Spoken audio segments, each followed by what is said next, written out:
நம் கர்த்தருடைய வார்த்தைக்கு நேராக கடந்து செல்வோம். நாம் ஜெபத்தை குறித்து பார்த்து வந்திருக்கிறோம் பாருங்க. ஜெபத்தில் பல காரியங்களை நாம் பார்த்து கொண்டு வந்திருக்கிறோம். ஜெபத்தை சுற்றியுள்ள சத்தியங்கள், புதிய ஏற்பாட்டு சத்தியங்கள் விசேஷமாக அதிகமாக பார்த்து கொண்டு வந்திருக்கிறோம் பாருங்கள். எப்படி பவுல் விசேஷமாக பவுலி ஜெபம் ஜெபத்துக்கு முன்னாடி நம்ம என்னென்ன செய்ய வேண்டும், ஜெபத்துக்கு அப்புறம் என்னென்ன காரியங்கள் செய்ய வேண்டும் என்று பல காரியங்களை அவர் நமக்கு போதிக்கிறார். அந்த வசனத்துக்கு பின்னாடி உள்ள சத்தியங்கள் என்ன அவை நம்மளை குறித்து என்ன சொல்லுகிறது, இவை எல்லாவற்றையும் தொடர்ந்து நம்ம பார்த்து கொண்டே வந்திருக்கிறோம் பாருங்கள். இந்த வாரம் ஜெபத்தில் எதை பார்ப்போம்னா, நம்ம போன வாரத்தில் பார்த்த மாதிரி அதோட ஜெபத்தில் ஒரு முக்கியமான சத்தியத்தை பார்க்க போகிறோம் பாருங்கள். 1 தெசலோனிக்கேயர் எழுதின பவுல் எழுதுகிற நிருபம் பாருங்கள். 1 தெசலோனிக்கேயர் 4வது அதிகாரம் 1 வசனம். அன்றியும் சகோதரரே, நீங்கள் இன்னென்ன பிரகாரமாய் நடக்கவும் தேவனுக்கு பிரியமாக இருக்க வேண்டும் என்று நீங்கள் எங்களால் கேட்டு ஏற்றுக்கொண்டபடியே அதிகமாய் தேரும்படிக்கு கர்த்தராகிய இயேசு கிறிஸ்துவுக்குள் உங்களை வேண்டிக் கொண்டு புத்தி சொல்கிறோம். முக்கியமான ஒரு காரியத்தை பார்த்தோம் பாருங்கள். எப்படி தேவனுக்கு பிரியமாக இருக்கணும்னு பார்த்தோம். எப்படி கிறிஸ்து இயேசுக்குள் வளரணும், தேர்தல் என்ற காரியத்தை குறித்து நம்ம போன வாரம் பார்த்தோம் பாருங்கள். இன்றைக்கு நாம் பார்க்கிற ஒரு காரியம், கிறிஸ்து இயேசுக்குள் உங்களை வேண்டிக் கொள்கிறார். கிறிஸ்து இயேசுக்குள்ன்ற வார்த்தையை தான் இன்றைக்கு ஒரு மிகப்பெரிய ஒரு சத்தியமாக பார்க்க பாருங்கள். ஏன்னா வேதத்தில் இயேசுவின் மூலியமாக, இயேசுவின் நிமித்தம் என்று பல வார்த்தைகள் இருந்தாலும் கிறிஸ்துவுக்குள் அப்படின்ற ஒரு வார்த்தையில் மிகப்பெரிய ஒரு சத்தியம் இருக்கிறது பாருங்கள். அது என்ன புது கிறிஸ்துவுக்குள் அப்படின்ற வார்த்தைக்கு அர்த்தம் என்னென்னா, தேவன் நம்மை எப்படி பார்க்கிறார், நாம் தேவனை எப்படி பார்க்கிறோம் என்ற ஒரு காரியங்கள் தான் ரொம்ப ரொம்ப முக்கியம் பாருங்கள். அதை உன்னதங்களில் கர்த்தர் நம்ம எப்படி பார்க்கிறார், அதைத்தான் கிறிஸ்துவுக்குள்ன்ற வார்த்தைக்கு இன்னொரு அர்த்தம் ரட்சிப்புக்குள், ஆவிக்குள், ஆவியின்படி நடக்கிறதுக்குள், இப்படி என்ன எடுத்துக்கொள்ளலாம் பாருங்கள். அப்போ கிறிஸ்துவுக்கு உள்ளனா கிறிஸ்துவுக்கு வெளியில் என்ன இருக்குது, உலக பிரமாண வாழ்க்கை, மாம்சனுடைய வாழ்க்கை. கிறிஸ்துவுக்குள்ளே ஆவிக்குரிய வாழ்க்கை, ஆவி பிரகாரம் வாழ்க்கை, ஜீவனை நோக்கி, அதாவது நம்ம நித்தியத்தை நோக்கி நடைபெற வாழ்க்கை பாருங்கள். அதைத்தான் கிறிஸ்துவுக்குள்ளா என்ற வாழ்க்கை. இப்போ வேதம் கிறிஸ்துவுக்குள் அப்படின்ற ஒரு சத்தியத்தை மிகவும் அதிகமாக முக்கியத்துவப்படுத்துகிறது. அதை நம்ம பார்த்தோம்னா 2 கொரிந்தியர் 5வது அதிகாரம் 16-17 வசனங்களை பார்க்குறோம் பாருங்கள். என்ன சொல்கிறாங்க பாருங்கள். ஆகியால் இது முதற்கொண்டு நாங்கள் ஒருவனையும் மாம்சத்தின்படி அறியோம். நாங்கள் கிறிஸ்துவை மாம்சத்தின்படி அறிந்திருந்தாலும் இனி அவரை ஒருபோதும் மாம்சத்தின்படி அறியோம். என்ன சொல்கிறார் அப்படின்னு பார்த்தோம்னா, நம்ம கிறிஸ்துவுக்குள்ளாய் இருக்கும் பொழுது நாம் ஆவிக்குள்ளாக இருக்கிறோம். எப்படின்னு பார்த்தோம்னா, ஞானஸ்தானம் எடுக்கிறோம். ஞானஸ்தானம் எடுக்கும் பொழுது போதை நம்மளை தண்ணிக்குள்ளே முங்கி நம்மளை எழுப்பி வந்தோன்னா நம்மளுடைய மாம்சம் மாறிடுதா? இல்லை, நம்மளுடைய தோளுடைய கலர் மாறிடுதா? வயசானவங்க இளமையாக மாறிட்டாங்களா? இல்லை, அவங்க அப்படியே தான் இருக்கிறாங்க. அந்த மாம்சத்தில் எந்த வித மாற்றமும் கிடையாது. ஆனால் நம்மளோட ஆவிக்குள்ளாய் கிறிஸ்துவுக்காக பிறக்கிறோம். பாவத்துக்கு மறித்து ஆவிக்குள்ளாய் நம்ம உயிர்ப்பிக்கப்படுகிறோம் பாருங்க. இப்போ நான் வெளிப்பிரகாரமான அதே ஆள் தான், ஆனால் உள்ளுக்குள்ளே ஒரு புது சிருஷ்டி. இந்த உள்ளான மனிதன் ஒரு புது சிருஷ்டியாக இருக்கிறான். புது சிருஷ்டியாய் நான் மாறும் பொழுது என்னுடைய வாழ்க்கை புது வாழ்க்கைக்கு நேராய், என்னோடய புது ஆவிக்குரிய நேராய் என்னை மாறுகிறது பாருங்கள். அதுதான் சொல்கிறார் 17 வருஷத்தை. இப்படி இருக்க ஒருவன் கிறிஸ்துவுக்குள் இருந்தால் புது சிருஷ்டியாக இருக்கிறான், பழையவைகள் ஒழிந்து போயின, எல்லாம் புதிதாயின. அப்படின்னா என்ன அர்த்தம்னா, பழைய பாவ வாழ்க்கை கிடையாது, இது ஆவிக்குரிய வாழ்க்கை. இந்த மனிதன் உள்ளான மனிதனுடைய வாழ்க்கை, இவனோட ஆவிக்குரிய மனிதனுடைய வாழ்க்கை. இந்த வாழ்க்கை மாம்சத்தின்படி நடக்கிற வாழ்க்கை கிடையாது, இது ஆவியின்படி நடக்கிற வாழ்க்கை, நித்தியத்துக்கு ஏதுவாய் நம்மளை கொண்டு சொல்கிற வாழ்க்கை பாருங்கள். அப்போ கிறிஸ்துவுக்கு உள்ளாக தான் அந்த வாழ்க்கை இருக்குது. அதனால தான் சொல்ல, ஒருவன் கிறிஸ்துவுக்கு உள்ளிருந்தால் அப்படி என்ன அர்த்தம், ஒருவன் ஆவிக்குரியவனாக இருந்தால், ஆவிக்குரிய வாழ்க்கைக்கு நேராக இருந்தால், ஜீவனுக்கு எதுவான வாழ்க்கை அவனோட வாழ்க்கையில் இருந்தால், பழைய பாவ வாழ்க்கை கிடையாது, புதிய பரிசுத்தமான வாழ்க்கை. அது சொல்கிறான், புது சிருஷ்டியாக இருக்கிறான். அவன் பழைய ஆள் கிடையாது. பழைய பாவத்தை வச்சு அவனை பார்க்கணும் அவசியம் கிடையாது. அவன் இப்போ கிறிஸ்துவுக்கு உள்ளே வந்துட்டான். அவன் பழைய ஆள் கிடையாது, புதிதான ஒரு புது சிருஷ்டியாக கர்த்தர் மாற்றுறார். அப்போ தேவன் ஒரு மனிதனை பார்க்கும் பொழுது நம்மளை பழைய மனிதனாக பார்க்கல. நாம் நம்மளை பார்க்கின்ற பார்வை வேறு, மற்றவங்க நம்மளை பார்க்குற பார்வை வேறு, தேவன் நம்மளை பார்க்குற பார்வை 100க்கு 100 வேற பாருங்கள். அதை நம்மளை புது சிருஷ்டியாக தான் பார்க்குறாரு. பழைய பாவத்தோடு நம்மளை பார்க்கல பாருங்கள். அது மட்டும் கிடையாது, ரோமர் 8:1 பாருங்கள். ஆனபடியால் கிறிஸ்து இயேசுக்கு உட்பட்டதாக இருந்து மாம்சத்தின்படி நடவாமல் ஆவியின்படி நடக்கிறவர்களுக்கு ஆக்கினை தீர்ப்பு இல்லை. என்ன சொல்கிறேன்னா, எங்கே இருக்கணும்னா கிறிஸ்து இயேசுக்கு உட்பட்டவர்களாக இருந்து நம்ம ஆவியின்படி நடந்தோம் அப்படின்னா நமக்கு வாழ்க்கையில் என்ன பண்ணிடுது, ஆக்கிய தீர்ப்பு இல்லை. அப்புறம் என்ன அர்த்தம்? மரணத்தை குறித்து பயம் இல்லை. மரணத்துக்கு அப்புறம் வாழ்க்கை கொடுத்து கருளத்து ஒரு வேளை பரலோகத்தில் நம்ம சேர்த்துக்குவாரா மாட்டாரா, அந்த ஒரு பயம் கிடையாது. நமக்கு என்ன பண்ணுறது, பூர்ண விடுதலை உள்ளது. நித்தியத்தில் நமக்கு ஒரு இடம் இருக்கிறது. அது எங்கே இருக்குன்னா கிறிஸ்து இயேசுக்கு உள்ளே இருக்குது. கிறிஸ்து இயேசுக்கு உட்பட்டவராக இருக்கிறோம். நம்ம என்ன பண்ணணும், அந்த நம்ம நடவடிக்கை ஆவிக்குரிய காரியங்களாக இப்படி இருந்தால் தான் நம்முடைய வாழ்க்கையில் நமக்கு ஆக்கினை தீர்ப்பை குறித்து பயப்பட தேவையில்லை, ஜட்ஜ்மெண்ட்டில் குறித்து பயப்பட தேவையில்லை, நித்தியத்தை குறித்து பயப்பட தேவையில்லை. ஏன்னா நாம் ஆவியின்படி நடக்கிறோம். அது மட்டும் கிடையாது, நாம் கிறிஸ்துவுக்கு உள்ளாக இருக்கிறோம். கிறிஸ்துவுக்கு உள்ளே இருந்தோம் அப்படின்னா நம்முடைய வாழ்க்கையை யாராலும் ஒன்று செய்ய முடியாது. பாருங்கள், கிறிஸ்துவுக்கு உள்ள இருக்கிறவருடைய வாழ்க்கை இந்த பூமியிலையும் வெற்றி பெறுவான், நித்தியத்தையும் பெற்றுக்கொள்வான். அதைத்தான் சொல்கிறாரு பாருங்கள். எபேசியர் 2வது அதிகாரம் 6வது 7வது வசனம் படித்து பார்த்தீங்கன்னா ஒரு காரியம் நன்றாக விளங்கும். பாருங்கள், வாசிக்கிறேன் பாருங்கள். கிறிஸ்து இயேசுவுக்குள் நாம் அவர் நம்மிடத்தில் வைத்த தயவினாலே, எங்கே பார்த்துருக்காருன்னா கிறிஸ்து இயேசுவுக்குள்ள தேவன் வந்து தயவு வச்சிருக்காரு. தம்முடைய கிருபையின் மகா மேன்மையான ஐஸ்வர்யம், அபண்டன்ஸ் ஆஃப் கிரேஸை வந்து வருங்காலத்தில் விளங்க செய்வதற்காக கிறிஸ்து இயேசுவுக்குள் நம்மை அவரோடு கூட எழுப்பி உன்னதங்களில் அவரோடு கூட உட்காரவும் செய்திருக்கிறார் அப்படின்னு பாருங்க. நமக்கு என்ன பிளேஸை தேவன் கொடுத்துருக்கிறாரு. கர்த்தர் பிதாவாகிய தேவன் நம்மளை எப்படி பார்க்குறாரு அப்படின்னு பார்த்தா 2 காரியமாக பார்க்குறாரு. ஒன்று, கிறிஸ்து இயேசுக்கு உட்பட்டவர்கள், கிறிஸ்து இயேசுவை விட்டு அஞ்ஞானிகள், பிரிந்தவர்கள், கிறிஸ்து இயேசுக்குள் வராதவர்கள். இந்த இடத்துல சொல்கிறாரு, நம்ம கிறிஸ்து இயேசுக்குள்ளே இருந்தோம்னா தேவன் ஒரு தயவை காண்பிக்கிறார். என்ன தயவை காண்பா? அவருடைய நம்முடைய வாழ்க்கையில் ஒரு அபண்டன்ஸ் ஆஃப் கிரேஸ், ஒரு தயவு, ஒரு இரக்கம், ஒரு காரியத்தை காமிக்கிறார். எதுக்காக காமிக்கிறார் அப்படின்னு பார்த்தோம்னா அந்த காரியம் தான் எதற்காக. அது காரியம் என்னன்னா 7வது வசனம், கிறிஸ்து இயேசுக்குள் நம்மை அவரோட கூட எழுப்பினா என்ன அர்த்தம்? அவர் எப்படி மரித்து பூமியில் வந்து உயிர் தந்தாரோ அவர் உயிர் தழுதும் போது நாமும் உயிர்ப்பிக்கப்பட்டிருக்கோம். ஆவியில் உன்னதங்களில் அவரோட கூட உட்காரம்படி செய்திருக்கார். நம்மளை இப்போ எங்கே உட்கார வச்சுருக்காருன்னா இயேசு கிறிஸ்துடைய பக்கத்தில் கர்த்தர் என்ன பண்ணுறாரு, நம்மளாம் உட்கார வச்சுருக்கிறார். அதான் சொல்கிறாரு, கிறிஸ்து இயேசுவுக்குள் நம்மை அவரோட கூட எழுப்பி உன்னதங்களில் அவரோட கூட உட்காரவும் செய்தார். நம்மளை தேவன் வந்து அவரோட கூட அந்த இடத்துல உட்கார வச்சுருக்கிறார். அந்த இடத்துல நம்மளையும் வந்து என்ன பண்ணுறாரு, உயிர்ப்பிக்கிறார். நமக்கு ஒரு பிளேஸை வந்து தேவன் எங்கே வச்சுருக்கிறாரு பாருங்கள். இயேசு கிறிஸ்துவுக்கு ஈக்குவலான ஒரு பிளேஸில் கர்த்தர் நம்மளை உட்கார வச்சுருக்கிறாரு. அது எதன் அடிப்படையில் ஒன்று வச்சுருக்காருன்னு பார்த்தோன்னா அவருடைய மகா கிருபையின் மகா அந்த அபண்டன்ஸ் ஆஃப் கிரேஸ் வந்து நம்ம மேலே காமிக்கிறாரு. எதனால் காமிக்கிறோம் அப்படின்னா நாம் கிறிஸ்து இயேசுவுக்கு உட்பட்டவராக இருக்கிறோம். அதனால தான் இயேசு கிறிஸ்து அப்படின்றது அது என்னுடைய அடையாளம், என்னுடைய அட்ரஸ்ஸு. நான் எப்பேற்பட்டவன், நான் எதற்காக கர்த்தர் என்னை பிடிச்சிறார், அது எனக்கு விளங்க செய்கிற ஒரு காரியங்கள் எல்லாமே அந்த இடத்துல தான் இருக்குது. அதனால் மாம்சத்தின்படி நான் என்னை பார்க்கிற ஆள் வேறு, வெளியாட்கள் என்னை பார்க்கிற காரியங்கள் வேறு, தேவன் என்னை பார்க்கிற காரியங்கள் வேறு. ஏன்னா தேவன் வந்து இருதயத்தை பார்க்குறார். கிறிஸ்து இயேசுக்குள்ளே தேவன் பார்க்கும்பொழுது நம்மளே ஆவியிலே பார்க்கிறார். என்னை வேறு ஆளாக அவர் வந்து பார்க்குறாரு. நான் பழைய ஆள் கிடையாது.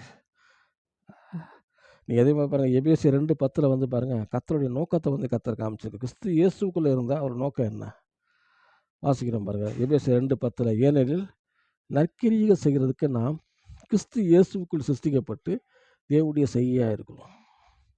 அவைகளை நாம் நடக்கும்படி அவர் முன்னதாகவே அவைகளை ஆயத்தம் பண்ணியிருக்கிறார். இங்கே பாருங்கள், என்னை கிறிஸ்து இயேசுக்குள் கொண்டு வந்த நோக்கம், ஒரு பர்பஸ் என்னன்னு பார்த்தா நான் நற்கிரியைகள் செய்யணும்.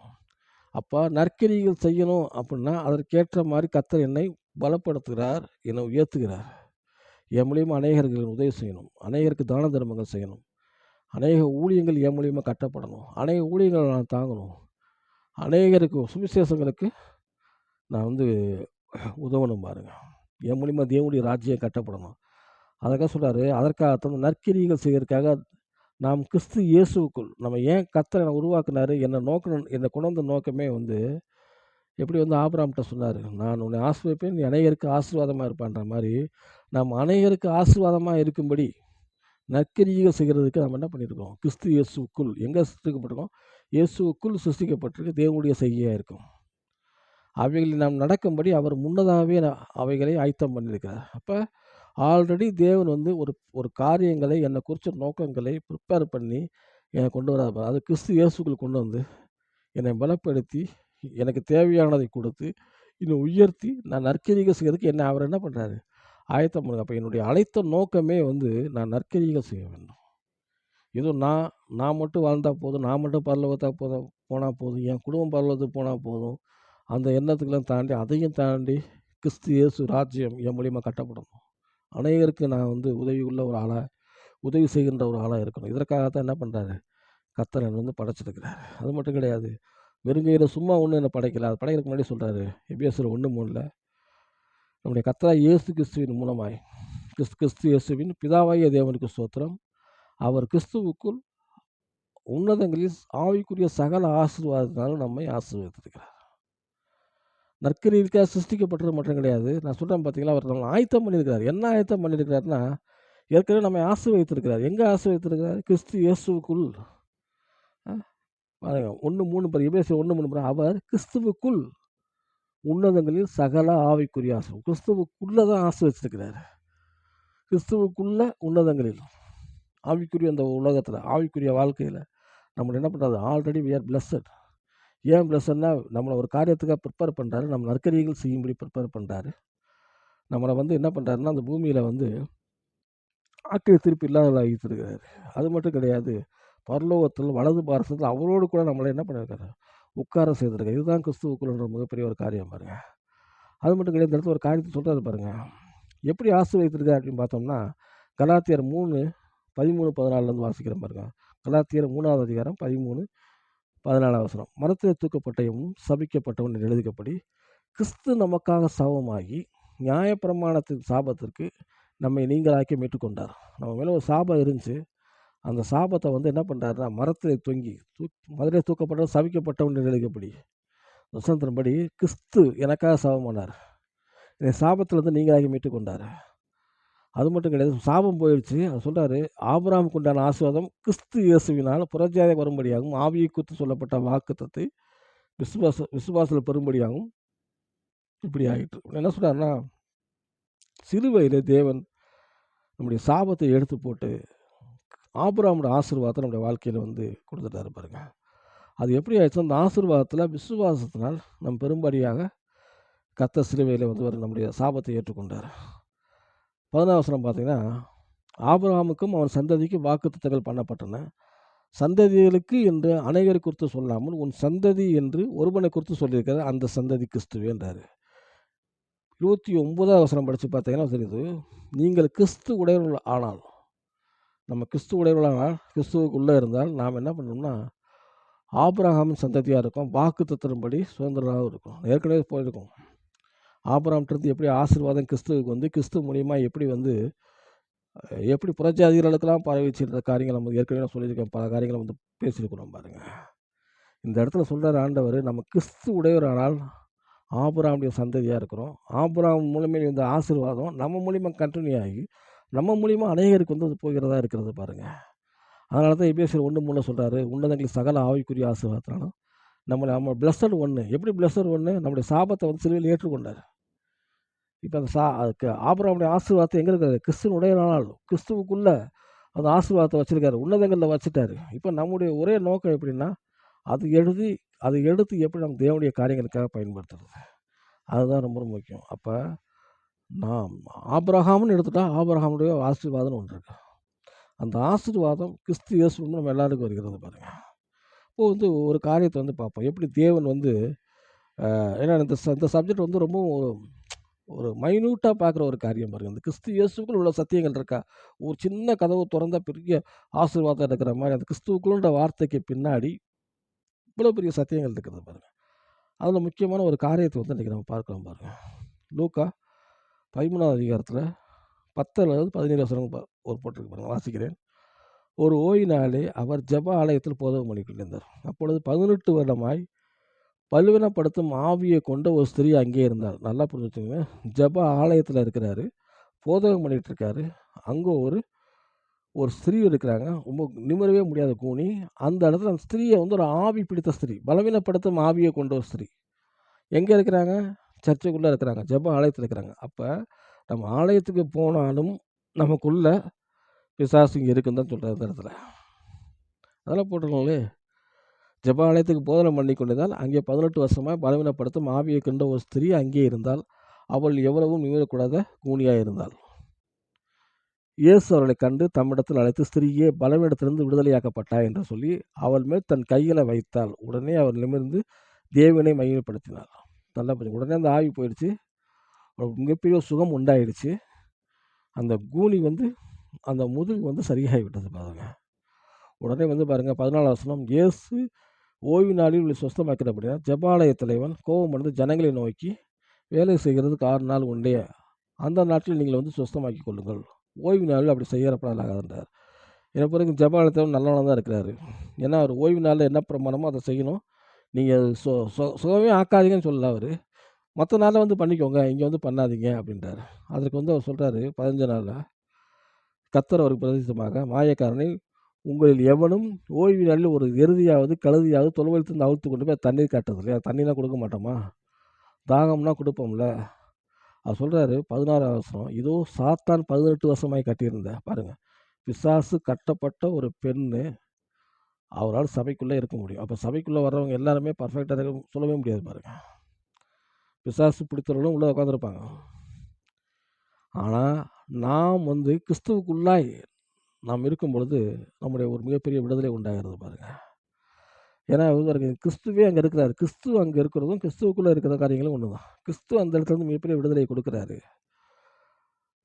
நல்லா பார்த்தீங்கன்னா 16 வருஷத்தில் அருமையான வருஷம் இருக்கும் பாருங்க. இப்போதோ சாத்தான் 18 வருஷமாய் கட்டியிருந்த ஆபிரகாமின் குமாரத்தி பாருங்கள். உலகமே அது ஒரு கூனி, 18 வருஷமாக அவங்க பிரச்சனையே சரியாகலை, இதைத்தான் அவங்க பார்த்துட்டே இருந்தாங்க.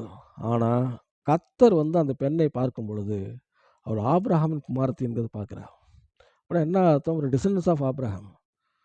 அப்புறம் என்ன அர்த்தம்? டிசெண்டன்ஸ் ஆபிரகாம்னா இவங்க இந்த ஆவி பிடித்திருக்க வேண்டிய அவசியம் கிடையாது, இந்த சூழ்நிலையில் இருக்க வேண்டிய அவசியம் கிடையாது. ஏன்னா ஆபிரகாமின் ஆசீர்வாதம் அப்படின்றது நாட் ஓன்லி மணி பிளெஸ்ஸிங், பணம் மட்டும் கிடையாது. ஆசீர்வாதம் அப்படின்னாலே அது ஒரு பேக்கேஜ் நம்ம சொல்லியிருக்கேன் பாருங்கள். அப்போ இந்த இடத்துல என்ன சொல்கிறாரு? ஆபிரகாமுடைய குமாரத்தையே நான் கட்ட ஒழுக்கணும் அப்படின்றார். அப்படின்னா என்ன அர்த்தம்னா சுகம் அந்த ஆசீர்வாதத்திற்குள்ளே தான் வருகிறது. மனிதர்கள் அந்த பெண்ணை பார்க்கும்போது ஒரு கூனியாக பார்க்கின்றார்கள். 18 வருஷம் கட்டுற இதை பார்க்குறாங்க. இன்னும் கொஞ்சம் பேச விட்டா கூட இவங்க இந்த அம்மா செஞ்ச பாவமா, இவங்க முன்னர் செஞ்ச பாவமா, இந்த மாதிரி தான் பார்த்துருப்பாங்க. அவர்கள் பார்க்கும் பொழுது அப்படி தான் பார்க்குறாங்க. ஆனால் கர்த்தர் பார்க்கும் பொழுது ஆபிரகாம் குமாரத்தியாக பார்க்கிறார். ஒரு ஆசீர்வதிக்கப்பட்டவளாக தான் பார்க்குறாரு அவர். அப்பேற்பட்ட ஆசீர்வதிக்கப்பட்ட பெண் இந்த பிசாசன் பிடியில் அடியில் இருக்கணும் அவசியம் கிடையாது.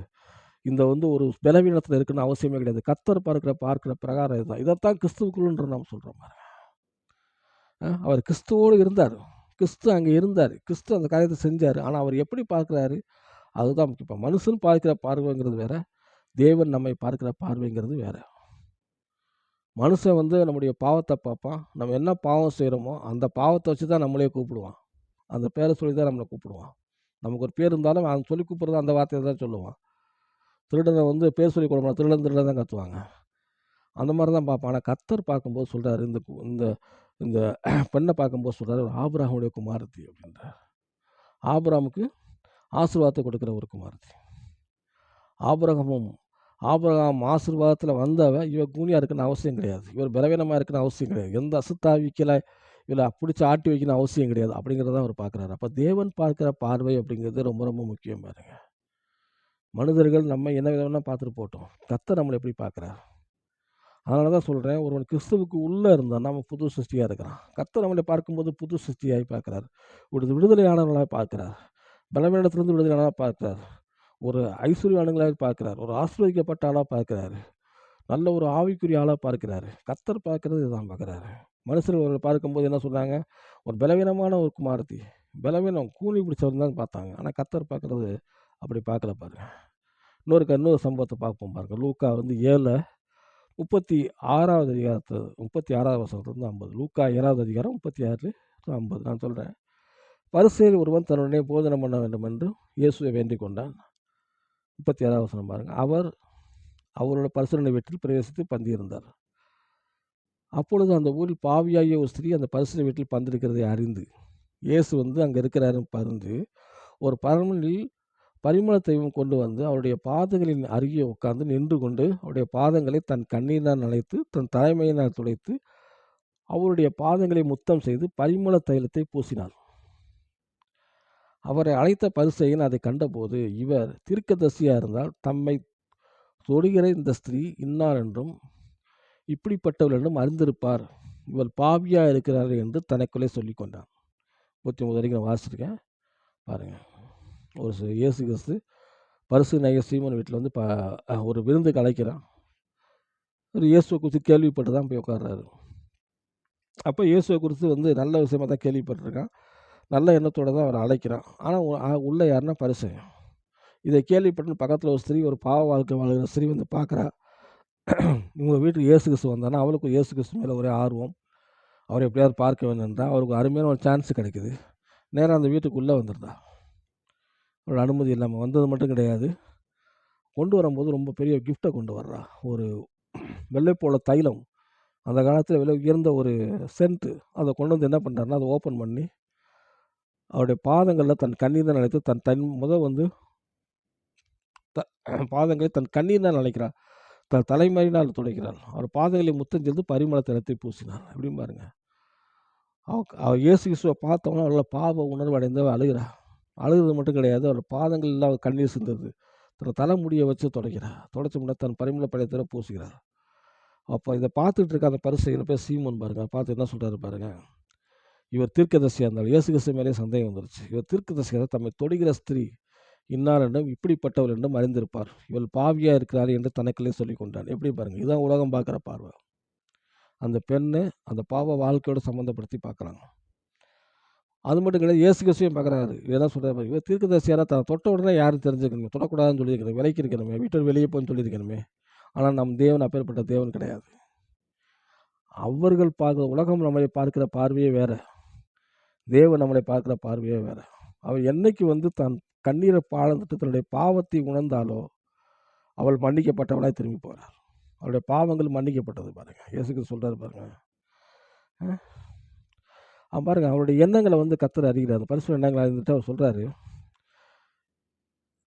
இயேசு வந்து அவரை நோக்கி, சீமோனே, உனக்கு நான் ஒரு காரியம் சொல்ல வேண்டும், அதற்கு அவன் போதகரே சொல்லும் என்றான். இது இயேசு கிறிஸ்து நேரடியாக சொல்லலை, அவர் மனசுக்குள்ளே தான் நினச்சிக்கிட்டு இருக்காங்க. அவருக்கு வந்து ஒரு ஊமையை சொல்கிறார். என்ன சொல்கிறாருன்னா, ஒரு ஆளுக்கு 2 பேர் கடன்பட்டிருக்காங்க. ஒருத்தர் 50 வெள்ளிக்காசு, இன்னொரு 500 வெள்ளிக்காசு. 2 பேர்த்துக்குமே வந்து அதை ரீபே பண்ண முடியல அவருக்கு.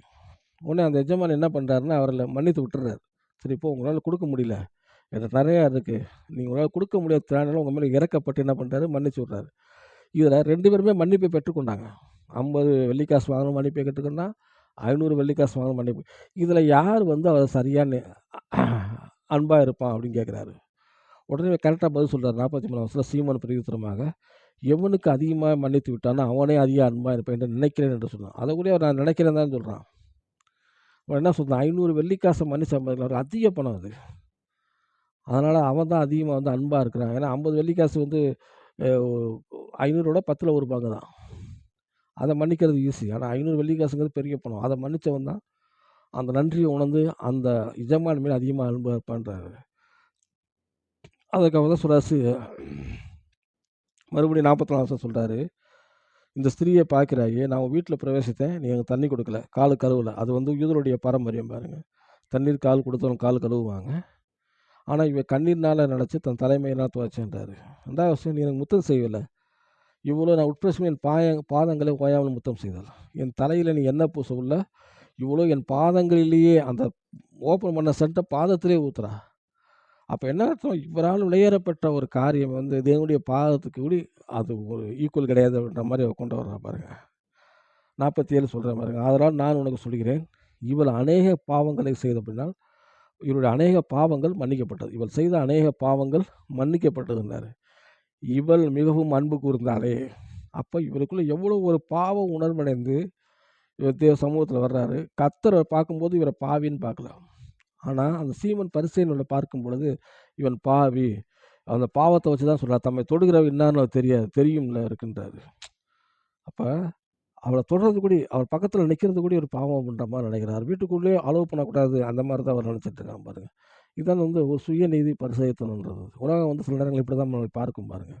ஆனால் தேவன் பார்க்கும் பொழுது சொல்கிறாரு, இவள் என்னிடத்துல அநேகமாக அன்பு கூர்ந்தா, அதனால் என்னுடைய பாவங்கள் என்ன பண்ணுறது, மன்னிக்கப்படும். என்றைக்கு வந்து என் மேலே அதிகமாக அன்பு கூர்ந்தாலோ, எப்படி அந்த 500 வெள்ளிக்காசை எஜமான் அவர் மன்னித்தாரோ, அதே மாதிரி இவருடைய பாவங்கள் மன்னிக்கப்பட்டது. அதனால தான் என்ன பண்றாரு, அவர் தன்னுடைய பாவத்தை வந்து எ அந்த இடத்துல விட்டுட்டார்.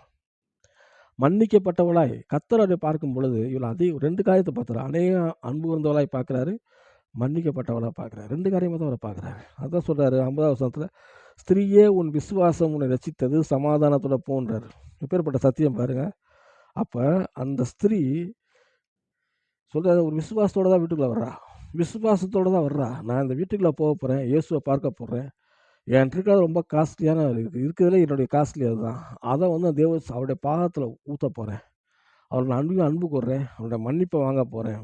விடுதலை பெற்றவளா வெளிய வரப் போறேன்ட்டு விசுவாசத்தோட தான் உள்ள வந்திருக்கா. எப்படி வந்து அந்த பெரும்பாடு ஸ்திரீ அவ சொல்லுவா, "ஆடைய தொட்டால் நான் சுகமாவேன்" தனக்குள்ள சொல்லி கூட்டத்துக்குள்ள வந்து ஆடைய தொட்டு விசுவாச சுகத்தை பெற்றுக்கொண்டாளோ, அதே மாரி இந்த ஸ்திரீ இந்த வீட்டுக்குள்ள வந்து இயேசு கிறிஸ்து மேல அன்பு கூர்ந்து தன்னுடைய பாவமெல்லாம் மன்னிக்கப்பட்டு விசுவாசத்தோட விடுதலையா வெற்றி போறாரு பாருங்க. இந்த இடத்துல நம்ம பார்க்கிற காரியம் வந்து 2 காரியத்த பார்க்குறோம் பாருங்க. மனிதன் பார்க்கிற பார்வம், தேவன் நம்மள பார்க்கிற பார்வை. மனிதன் வந்து நம்முடைய பாவ வாழ்க்கைய பார்ப்பான். பழைய மனுஷனா பார்ப்பான். அ நம்முடைய பாவத்த சொல்லி தான் நம்மள கூப்பிடுவான். பாவத்துக்கு வச்சு அந்த பேர தான் வச்சு நம்மள கூப்பிடுவான் பாருங்க. ஆனா தேவன் வந்து நம்மள மன்னிக்கப்பட்டவளா பார்க்கிறார். நம்முடைய அன்பின் ரேஷியோ நம்ம எந்த அளவு எவ்வளவோ அதுவே அன்பு கூறுவோம் அப்படிங்கிறத பார்க்குறாரு பாருங்க. கர்த்தர் நம்மளை பார்க்கிற பார்வை வேற, மனிதன் நம்மளை பார்க்கிற பார்வை வேற. அததான் சொல்றேன். கர்த்தர் வந்து இன்றைக்கு இயேசு கிறிஸ்து கூட இருந்தாரு. இப்ப இயேசு கிறிஸ்து வந்து கூட இல்ல. ஆனா அவர் நம்ம ஆவிக்குள்ளாய் இருக்கிறோம் பாருங்க. ஆவிக்குரிய வாழ்க்கை வரும்பொழுது, இப்ப நாம் கிறிஸ்து இயேசுவுக்குள்ளாய் நம்மள தேவன் பார்க்கும் பொழுது, நம்முடைய பழைய பாவத்தில பார்க்கிறோம். நம்ம எந்த அளவுக்கு தேவனுக்கு உள்ளே இருக்கிறோமோ, எந்த அளவுக்கு ரட்சிப்பை காத்துக்கொண்டு அவருடைய வாழ்க்கையில நடக்கிறோமோ, அப்ப தேவன் நம்மை பார்க்கும் பொழுது நம்மை விடுதலை பண்ணப்பட்டவரா பார்க்கிறார். நம்ம மன்னிக்கப்பட்டவரா பார்க்கிறார். நம்மள நீதிமானாய் பார்க்கிறார். நம்மள வந்து கிருபையின் ஐஸ்வரியத்தை சுதந்திரித்துக் கொண்டவர்களா பார்க்கிறார். ஆபிரகாம் ஆசீர்வாதத்துக்கு சுதந்திரவாளியா பார்க்கிறார். இதத்தான் கர்த்தர் நம்முடைய வாழ்க்கையில பார்க்கிறாரு பாருங்க. அப்ப இந்த ஒரு கிறிஸ்து இயேசுவுக்குள் அப்படின்ற ஒரு இடம் இருக்கும் அப்படின்னா, அந்த இடம் வந்து தேவன் நம்மள பார்க்கிற பார்வையே வேற. தேவன் நம்மை நல்ல விதமாக பார்க்கிறார். நம்மள ஆசீர்வதிக்கப்பட்டவர்களா பார்க்கிறார். பரிசுத்தமுள்ள வாழ்க்கையா பார்க்கிறார். ஆக்கினை தீர்ப்பு இல்லாத வாழ்க்கையா பார்க்கிறார். நற்கிரியைக்கான சிருஷ்டிக்கப்பட்டவர்களா வந்து தேவன் பார்க்கிறாரு. பிசாசு நம்மள அப்படி பார்க்க மாட்டான். இதுதான் தேவனுக்கும் நமக்கும் இடையில இருக்கும். எங்க பார்க்கிறாருன்னா, கிறிஸ்து இயேசுவுக்கு உட்பட்டவரா இருந்துன்னு போன மாரி, நம்ம உள்ள இருக்கும் பொழுது தான் இந்த ஆசீர்வாதத்தை நம்ம சுதந்திரத்துக் கொள்கிறோம். ஆபிரகாம் ஆசீர்வாதத்தை சுதந்திரத்துக் கொள்கிறோம். சுகம் நம்முடைய அப்பம் பாருங்க. ஆ நம்ம கடன் இல்லாம வாழணும். அதுதான் கர்த்தருடைய தேவ சித்தம் பாருங்க. ஏன்னா நற்கிரியைகள் நம்ம செய்யணும்னா, அந்த கிரியைகள் செய்யறதுக்கு நமக்கு பணம் வேணும். அப்ப நம்ம ஆபிரகாம் ஆசீர்வாதம் நம்முடையதா இருக்கிறது பாருங்க. கர்த்தர் நம்மளை ஆசீர்வதித்திருக்கிறார். ஆ இன்னொரு காரியத்தை வாசிக்கிறோம் பாருங்க. நம்மள புது சிருஷ்டியா மாத்திரம் கிடையாது. பழைய ஏற்பாட்டில ஒரு வசனம் பாருங்க. புலம்பல்ல 3வது அதிகாரம், புலம்பல் 3வது அதிகாரம் 22, 23 வாசிக்கிறேன் பாருங்க. நாம் நிர்மூலமாக இருக்கிறது கர்த்தருடைய கிருபையே. அவருடைய இரக்கங்களுக்கு முடிவே இல்லை. இப்படி பழைய ஏற்பாட்டில புலம்பல் எரேமியா தீர்க்கதரிசி எழுதுறாரு. எழுதும்போது சொல்றாரு, இன்னைக்கு நம்ம அழியாம இருக்கிறோம், நம்ம காப்பாற்றப்படுறோம் அப்படின்னா அது கர்த்தருடைய தயவு, கிருபை. புதிய ஏற்பாட்டில என்ன சொல்றாரு? அபண்டன்ஸ் ஆஃப் கிரேஸ்ன்றாரு. கிருபையின் மகா ஐஸ்வர்யம்ன்றாரு. அதத்தான் இந்த சொல்றாரு, நாம் நிர்மூலமாக இருப்பது கர்த்தருடைய கிருபையே. அவருடைய இரக்கங்களுக்கு முடிவே இல்லை. அவருடைய இரக்கங்களை அளக்கணும் அப்படின்னு நினச்சோம்னா நம்மளால் அளக்கவே முடியாது. அளந்துக்கிட்டே இருக்கணும். அவ்வளோ பெரிய அளக்கவே முடியாதுன்றாரு. அவைகள் காலை தூரம் புதிகளாக இருக்குது. ஒவ்வொரு நாளும் காலையில் எழும்பும் பொழுது தேவனுடைய இரக்கம் வந்து நம்ம மேலே புதுசாக இருக்கிறது. உங்களுடைய உண்மை காலை தூரம் புதிகளாக இருக்கிறது. உங்களுடைய உண்மை பெரியதாக இருக்கிறது பாருங்க. கர்த்தருடைய கிருபை புதுசு, கர்த்தருடைய தயவு புதுசு, கர்த்தருடைய இரக்கம் புதுசு. அப்போ நம்ம ஒவ்வொரு நாளும் காலையில் எழுந்திருக்கும் பொழுது கிறிஸ்துவுக்குள்ளாய் நாம் பார்க்கும் பொழுது கிறிஸ்துவுக்குள்ள கர்த்தர் நமக்கு புது கிருபையை கொடுக்குறார். புதிய தயவை கொடுக்குறாரு. அவருடைய இரக்கத்தை கொடுக்குறாரு. இதெல்லாம் நினச்சி பார்க்கணும். தேவன் அப்படி தான் நம்மளை பார்க்குறார். என்னென்னா நான்லாம் பழைய மனுஷனாக என்னெல்லாம் பார்க்கும்போதெல்லாம் நீ யான்னு கேட்பாங்க. நீ எப்பேற்பட்டாலும் எனக்கு தெரியும் அப்படின்வாங்க. ஏன்னா நான் அந்தளவுக்கு கோவப்படுவேன் பாருங்க. கோவப்பட்டேன்னா என் மேலே வரிசை போலீஸ் கேஸ் ஆகிட்டே இருக்கும். அந்தளவுக்கு கோபம், அந்தளவுக்கு கேஸ். நான் சம்பாரித்த பெரும்பாலும் காசுலாம் வந்து லட்சக்கணக்கான ரூபா அந்த காலத்திலே வந்து போலீஸுக்கு கோர்ட்டு கேஸுக்கு செலவு பண்ணுவேன். ஏன்னா அந்தளவுக்கு அப்படின்னு சும்மா இருக்க மாட்டேன். அடுத்த சண்டை ஆயிடும். அப்போ மனிதர்கள் இன்றைக்கி நான் பைபிள் தூக்கிட்டு வரும்போது இவனை பற்றி எனக்கு தெரியாதா அப்படின்வாங்க. இன்னமும் என்னை பற்றி பேசுகிற ஆட்கள் நிறைய பேர் இருக்கிறாங்க. ஆனால் கர்த்தர் என்னை பார்க்கும்பொழுது என்னை மன்னிக்கப்பட்டவராக பார்க்கிறார். புது சிருஷ்டியாக பார்க்கிறார். ஒவ்வொரு நாளும் புது பலத்தில் தர்றாரு. ஒவ்வொரு நாளும் புது கிருபை எனக்கு கொடுக்குறாரு. நான் தேவனை பார்க்கும் பொழுது, அ நான் எப்படி கிறிஸ்துவை பார்க்கிறேனோ, அதே மாரி தேவனை பார்க்கிறேன். அவர் என்னை எப்படி பார்க்குறாரு, எப்படி ஆபிரகாம் குமாரத்தி அந்த பாட்டிய பார்த்த மாரி, அந்த கூழ்ந்த பெண்ண பார்த்த மாரி, ஆபிரகாம் மகனா என்ன பார்க்குறாரு. மன்னிக்கப்பட்டவனா பார்க்குறாரு. நான் இயேசுன்னு கூட ஒரு சகோதரனா என்ன பார்க்குறாரு. உன்னதங்களில் அவரோட கூட என்ன உட்கார வச்சிருக்கிறாரு. கர்த்தர் என்ன பார்க்குற பார்வையே வேற. அந்த பார்வை நல்ல பார்வை. அது எங்க இருக்குன்னா, கிறிஸ்துவுக்குள்ள இருக்கு. அப்ப கிறிஸ்துவுக்குள்ளாய் நாம் வாழும்பொழுது, நமக்கு வாழ்க்கையில ஆக்கிய தீர்ப்பு கிடையாது. நாம் ஜெபிப்போம். அன்பின் பரலோக பிதாவே, நன்றியோடு துதிக்கிறோம் ஆண்டவரே. கிருபையின் தேவனே, நன்றியோடு துதிக்கிறோம் ஆண்டவரே. நாங்கள் கிறிஸ்துவுக்கு உள்ளே இருக்கிறோம். நாங்கள் புது சிருஷ்டியா இருக்கிறோம் ஆண்டவரே. உடைய வலது பாசத்தில் எங்களை வீற்றிருக்கும்படி செய்திருக்கிறீர். ஆபிரகாம் ஆசீர்வாதத்துக்கு சுதந்திரவாளியாக எங்களை வைத்திருக்கிறீர் ஆண்டவரே. கர்த்தாவே, அந்த அன்புக்காக தயவுக்காக நன்றி சொல்கிறோம். எப்படி அந்த பெண்ணை போல ஆண்டவரே, நாங்கள் எங்களுடைய பாவங்கள் மன்னிக்கப்பட்டது ஆண்டவரே. இங்கே சாபங்களை எங்களிடத்திலிருந்து நீங்களாக்கி விட்டீர் ஆண்டவரே. கர்த்தாவே, சுகம் எங்களுடைய அப்பம் ஆண்டவரே. சுகம் எங்களுடைய சொத்து என்று நாங்கள் சொல்லுகிறோம் ஆண்டவரே. இந்த வசனத்தை கேட்கிற உலகங்கள் கிறிஸ்துவர்களுக்கு நான் சொல்லுகிறேன். ஆபிரகாமுடைய ஆசீர்வாதம் அவர்களுடையது, சுகம் அவர்களுடையது, ஆசீர்வாதம் அவர்களுடையது, புது பலன் அவர்களுடையது. நற்கிரியலுக்காக நீங்கள் உருவாக்கப்பட்டிருக்கிறீர்கள். தேவ தயவு, தேவ இரக்கம் எல்லாம் நம்முடையதாக இருக்கிறது ஆண்டவரே. இந்த கரத்தில் ஒப்புக் கொடுக்குறோம். இந்த வார்த்தைகளுக்காக உங்களுக்கு நன்றி. ஒவ்வொரு நாளும் நன்மையும் கிருபையும் உங்களுக்கு தொடர்புடையாக நன்றி செலுத்துகிறோம். ரட்சகர் இயேசு கிறிஸ்துவ எல்லாம் நாம் ஜெபிக்கும் ஜீவனுள்ள நல்ல பிதாவே, ஆமென்.